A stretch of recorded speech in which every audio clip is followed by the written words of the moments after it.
Hi, Angela. My name is Sybil from Edison, New Jersey. And basically, I am doing the research now to be a residential home cleaner. And my question for you is basically, I need to know a little bit more about the difference between what you call Airbnb and I think regular cleaning. I'm sorry, forgive me if I sound naive on the subject, it's because I am. So please, can you explain that to me a little bit more? Thank you. All right, so what is the difference between an Airbnb clean and a residential clean? Before we talk about the differences, let's talk about the similarities.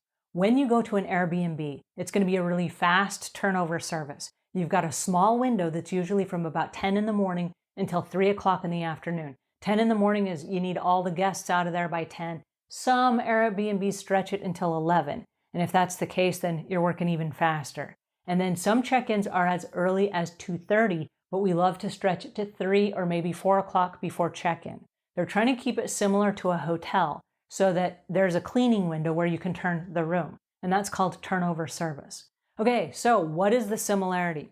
You're going to come in and the very first thing that you're going to do, similar in a house cleaning, residential cleaning, or an Airbnb, is you will do a sweep of the whole house. And what that means is you're going to dust, you're going to vacuum, you're going to pick up anything that doesn't belong, and you're going to put it away.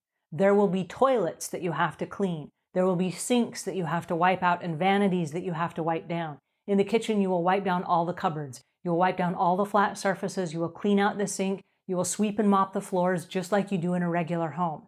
In the bathroom, you will do all of the appliances, the bathtub, the shower, the floors, all the things that you normally do in a bathroom. All right, so it's a basic clean, but it's very detailed. And the difference in the turnover cleaning is it's like super detailed. And so when you walk in, do not be surprised if a host or a super host has a long list of things that they need you to do. They've done this over and over again, and it's tried and proven. And their ratings and reviews are based on the things that they have you check off on the list. So even if you're an existing house cleaner and you've been cleaning for years, don't be offended if you go to an Airbnb and they throw away your list and they give you a whole brand new list, okay? They do need you to do deep cleaning maybe once a month. Unlike a regular home, which will have you do it once every 6 months, an Airbnb is going to have you do a deep cleaning, and that's defrosting the freezers and cleaning out the oven and all of that stuff, probably about once a month. But on a regular Airbnb cleaning, you're going to open the oven and you're going to wipe it down, wipe down the doors, wipe down the base of the oven, and you're going to clean out the toaster oven. You're going to clean out the coffee maker. There's a bunch of other stuff that you normally don't even do on a maintenance clean at a regular bi-weekly customer's house. So it's extra cleaning. And so it's not that you're just racing to hurry and clean the house before the next guest arrives, but you have a whole bunch of other tasks that you're going to do. Now, there's also what's called staging. And so when you get to the customer's house, the Airbnb, you're going to be decorating it, getting it ready for the new guest. And so that means you'll be making the beds and maybe even doing laundry. Lots of house cleaners that don't do laundry at regular residential cleaning do it at the Airbnb. And they usually have a key to a pantry that has supplies. And so one of the jobs, and this is not part of cleaning, it's part of staging, and it's part of the turnover service, is you're going to restock the house. You're going to make sure there are maybe 3 or 4 extra rolls of toilet paper in the bathroom. You're going to make sure that there are extra towels that are laid out in the bathroom for the guests.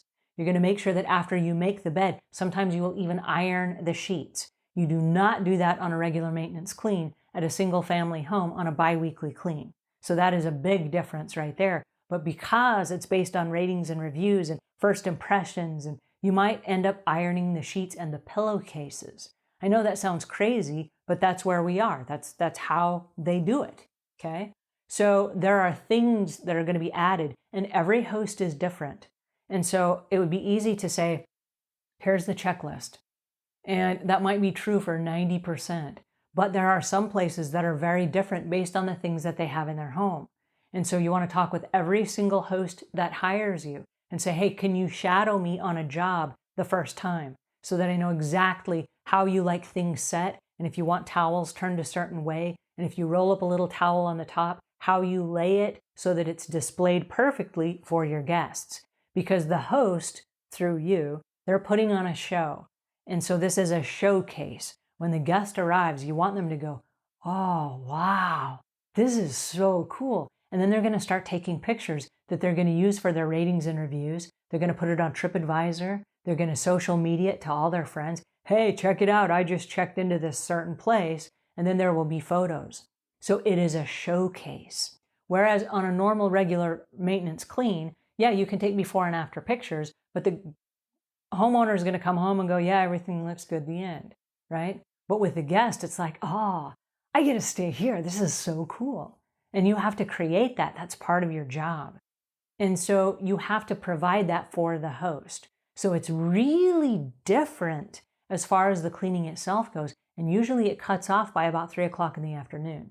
So if you're going to do residential cleaning, if you want to go into the afternoon and the evening, you can start your residential or your commercial cleaning jobs after 3 p.m., after you're done with the Airbnb cleaning. But that whole morning window needs to be saved and reserved for your Airbnb clients if you're going to do Airbnb, because it's not always regular work. If nobody books the Airbnb, they don't need you to come clean. And a lot of Airbnb hosts do not pay you if you do not come clean. And so if you're not there to clean and they don't have guests, they're not going to pay you a cleaning fee. And for why? Why would they? And so if they only have one reservation per month, are you going to wait the whole month for the one cleaning? So you might have a couple of different cleanings and you might have a couple different helpers that help you between that window, so that if, for example, you have 4 or 5 properties and all 4 or 5 of them are booked at the same time and you have a turnover on the same day, that you have enough people to go around so that you're not left stranded trying to scramble and do 4 or 5 properties in a 4 or 5 hour window of time.